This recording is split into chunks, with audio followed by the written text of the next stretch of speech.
Yoxsa ağlınıza belə gəlmirdi ki, nə vaxtsa məşhur modelyər Fəxriyə Xələfova olacaqsınız? Uşaqlıqdan mən sizə bir səmimi etiraf edim ki, kuklalara deyil, həmişə öz bəzək düzəyimə yəni vaxt ayırmışam, lap uşaqlıqdan.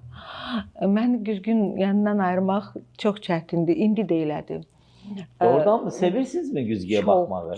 Çox. Bəlkə hesablasam, yəni vaxtı hansını ki, mən güzgünün aynanın önündə keçirmişəm, bəlkə bu həyatımın yarısını aynanın önündə keçirmişəm, yarısını digər işlərimə sərf etmişəm. Amma Fəxriyə xanım, deyirlər ki, güzgü qarşısında çox olan insanlar özünə vurğun insanlardır. Güzgüdə əksimi sevirəm, çox sevirəm.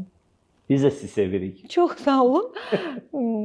Bilmirəm, mənim yəqin ki, güzgü ilə öz dialoqum var, amma əksimi sevməsəydim bu qədər baxmazdım.